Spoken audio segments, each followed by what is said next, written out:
Keberuntungan seringkali hanyalah kerja keras yang bertemu dengan timing yang tepat.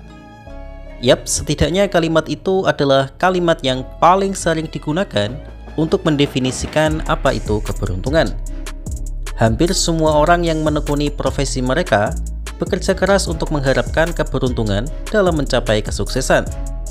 Begitu juga dengan para fighter UFC, di mana banyak di antara mereka yang rela mengorbankan waktu, tenaga, dan dedikasi mereka untuk menjemput keberuntungan guna menjadi yang terbaik di dunia. Tapi tampaknya ungkapan tersebut sepertinya tidak berlaku untuk salah satu fighter favorit saya di UFC, yaitu Justin The Highlight Gaethje. Menurut saya, kalimat yang tepat untuk menggambarkan karirnya di UFC adalah, kesialan seringkali hanyalah pelajaran yang datang tanpa pemberitahuan. Yaps, saya bilang Justin Gaethje adalah fighter yang seringkali ketiban sial di UFC. Lalu apa dasar saya mengatakan hal tersebut? Simak hal ini baik-baik. Justin Gaethje merupakan fighter elite yang bisa dibilang sangat konsisten berada di level kelas atas kelas ringan UFC. Kurang lebih selama 1 dekade terakhir, namanya tidak keluar dari top 5 contender ranking di UFC Lightweight.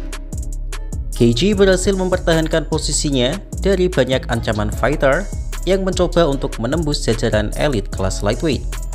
Ia bahkan sempat menjadi juara interim UFC Lightweight dengan menghentikan monster yang sangat mengerikan di zamannya, yaitu El Cucuy Tony Ferguson. Namun sama seperti bestinya yaitu Dustin Poirier, Justin Gaethje selalu sial dalam hal perebutan sabuk undisputed. Saya bisa bilang sial di sini karena tidak hanya ia menghadapi sang juara yang lebih baik dari dirinya, tapi juga menghadapi mereka di saat kondisi batin mereka terluka, sehingga motivasi para juara untuk mempertahankan gelar mereka semakin membahana. Kesempatan title shot pertamanya adalah melawan Khabib Nurmagomedov dalam UFC 254 Abu Dhabi tahun 2020. I think the smaller octagon will do you justice, honestly. Not against Khabib. Wow. Any other century, give me any tool to poke a vital, and I'm there. I was faster from A to B. If he's gonna be able to grapple me, then yeah, I'm probably fucked, obviously. But yeah.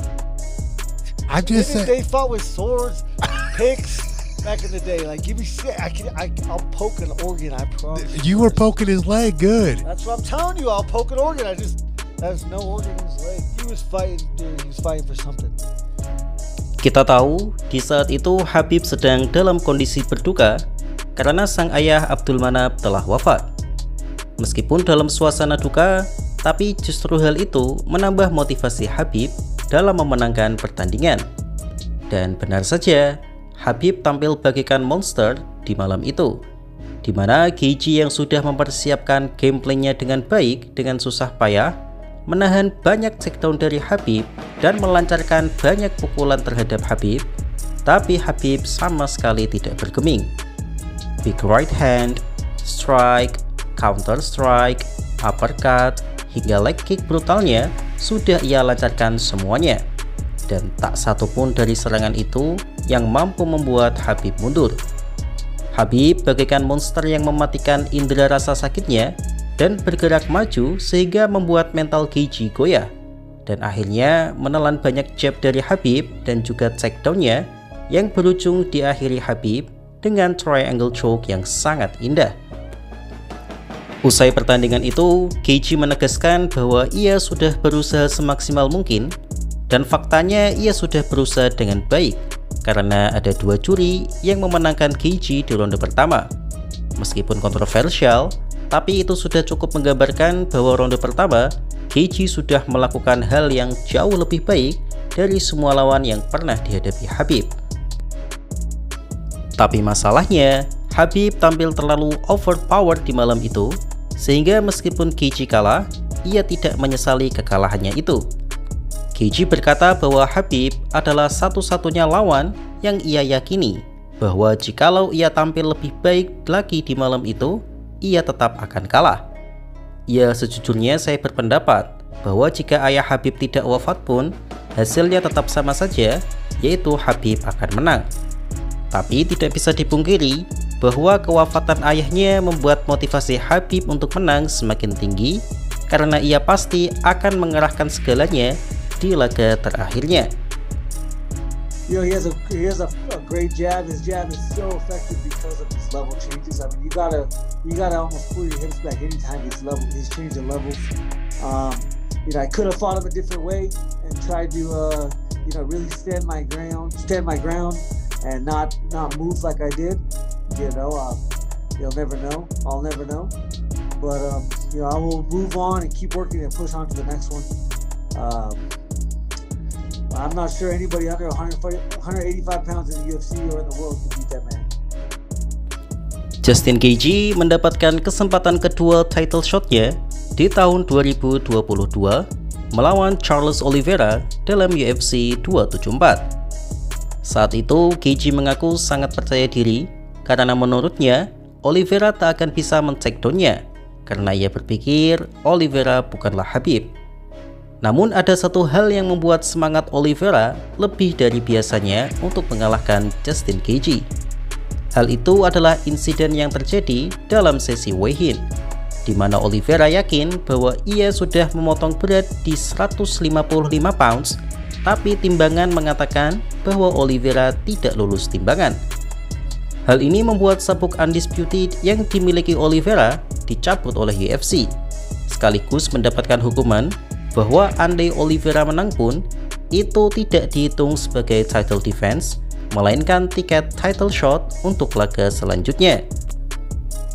Oliveira pun tampak tak terima dengan hal itu, tapi ia tidak memiliki pilihan lain lagi, karena laga sudah di depan mata dan ia juga membutuhkan uang. Karena itu, Charles Oliveira yang tampil saat melawan Justin Gaethje adalah Charles Oliveira yang penuh dengan api amarah. Sebelum laga, Justin mengatakan bahwa Khabib hanya bisa men-takedown-nya setelah menelan banyak leg kick dan pukulannya. Dan jika Oliveira berharap melakukan hal sama, maka ia perlu memakan banyak pukulan Justin. Dan itu benar-benar terjadi di malam itu, di mana Oliveira berusaha memotong jarak dan menerjang maju. Namun, tinju Justin benar-benar melukai Oliveira. Charles Oliveira memang tak setangguh Khabib, dan berkat pukulan Justin, Oliveira sempat terjatuh knockdown. Namun seperti yang kita tahu, meskipun memiliki background gulat, Justin tampak ogah untuk mengakhiri laga di bawah.